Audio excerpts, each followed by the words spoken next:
ஆலப்புழாவில் சுற்றி பார்க்க வேண்டிய ஒரு முக்கியமான 5 இடங்களை பற்றி தாங்க இந்த வீடியோவில் பார்க்க போகிறோம். ஸோ வீடியோ ஸ்கிப் பண்ணாமல் முழுசாக பாருங்கள். ஆலப்புழா நீங்கள் மான்சூனில் சுற்றி பார்க்க வேண்டிய கட்டாயமான முக்கியமான இடங்களில் ஒன்றுங்க இது கேரளாவில் லொக்கேட் ஆகிருக்கு. நம்ம எல்லாருக்குமே ஒரு பரிச்சயமான ஒரு இடமாகவும் இருக்கும். வினை தாண்டி வருவாங்க படம் பார்த்துருப்பீங்க நிறைய பேர். ஸோ அதனால் அந்த படத்தில் ஒரு லொக்கேஷன் தான் ஆலப்புழா. ஆலப்புழான்னு எடுத்துக்கிட்டாலே நம்ம எல்லாருக்குமே முதல் ஞாபகம் வர்றது போட் ஹவுஸ் தான். அந்த போட் ஹவுஸில் நம்ம மதியம் செக்இன் பண்ணால் நைட்டு ஃபுல்லாக நம்மளை போட்டில் வச்சுட்டு அடுத்த நாள் மதியம் செக் அவுட் பண்ணிட்டு வெளியே வந்துடும். ஸோ மோஸ்ட்லி எல்லாருமே ஆலப்புழாவுக்கு போனால் இதுதான் பண்ணுவோம் நம்ம. ஆனால் அதை தாண்டியே பார்த்தீங்கன்னா ஆலப்புழாவில் சுற்றி பார்க்கறதுக்கு எக்கச்சக்கமான இடங்கள் இருக்குங்க. ஆலப்புழாவை நம்ம பொதுவாக 2 இடமா பிரிச்சுக்கலாம். ஒன்று ஆலப்புழாவோட அர்பன் ஏரியா, இன்னொன்று ஆலப்புழாவோட ரூரல் ஏரியா. நம்ம இந்த போட் ஹவுஸ் எல்லாமே பார்த்தோன்னா ஆலப்புழாவோட அர்பன் ஏரியாவில் சேர்ந்துருங்க. ஸோ இந்த ஆலப்புழா சிட்டிக்குள்ளேயே பார்த்தோன்னா இந்த எல்லா விஷயங்களும் எல்லா ஆக்டிவிட்டியுமே இருக்கும்.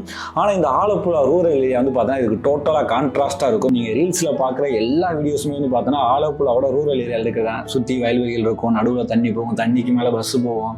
ஸோ இந்த எல்லா வீடியோஸுமே பார்த்தோன்னா அந்த ஆலப்புழாவில் இருக்க ரூரல் ஏரியாஸ்லேருந்து எடுக்கப்பட்ட வீடியோக்கள் தான். அதில் ஒரு முக்கியமான 5 இடத்த தான் இப்போ இந்த வீடியோவில் சொல்ல போகிறேன். அதில் முதலாவது பார்த்தோன்னா குட்டநாடு, அதுக்கப்புறம் பார்த்தோன்னா கைனக்கரி, அதுக்கப்புறம் பதிரமணல் ஐலாண்டு, புன்னமலை ஃபிஷிங் பாயிண்ட்டு, அதுக்கப்புறம் பள்ளத்துருத்தி. நீங்கள் இதுக்கு போகிற வழி அட்டகாசமாக இருக்கும். இதில் நிறையா பார்த்தோன்னா தண்ணியில் மட்டும் தான் நம்ம அக்சஸ் பண்ணுற மாதிரி இருக்கும். நிறைய இடங்களில் பார்த்தோன்னா நம்ம தண்ணிக்குள்ளே ட்ராவல் பண்ணி அக்சஸ் பண்ணுற மாதிரி இருக்கும். அதனால் பார்த்தோன்னா அட்டகாசமாக இருக்கும். அதுவும் குறிப்பாக இந்த மான்சூனில் ஜூன், ஜூலை, ஆகஸ்ட், செப்டம்பர் வரைக்குமே பார்த்தோன்னா நீங்கள் ஆலப்புழாவுக்கு விசிட் பண்ணீங்கன்னா சூப்பரான எக்ஸ்பீரியன்ஸ் உங்களுக்கு காத்துட்டு இருக்கும். ஸோ நம்ம ஆலப்புழாவில் நம்ம தங்கி நிறைய வீடியோஸ்லாம் போட்டிருக்கோம். நம்ம அதோட டீட்டெயில் வேண்டாம், நம்ம ஃபுல் வீடியோ லிங்க் நான் கீழே கொடுக்குறேன். நான் அதில் போய் பாருங்கள். ஆலப்புழாவில் குட்டநாட்டில் நம்ம ஸ்டே பண்ணியிருப்போம் ஒரு வில்லேஜுக்குள்ளே. ஸோ அந்த வில்லேஜோட டீட்டெயில்ஸ், அந்த ஸ்டேவோட டீட்டெயில்ஸ் வேணாலும் நீங்கள் மறக்காமல் போய் பாருங்கள். இதற்கடுத்து ஆலப்புழாவுக்கு பக்கத்தில் இருக்க வர்க்கலா. ஸோ வர்க்கலா என்னெல்லாம் சுற்றி பார்க்கலாம் அப்படின்றது நான் அடுத்த வீடியோவில் சொல்கிறேன். நான் ஸ்டே டியூன்.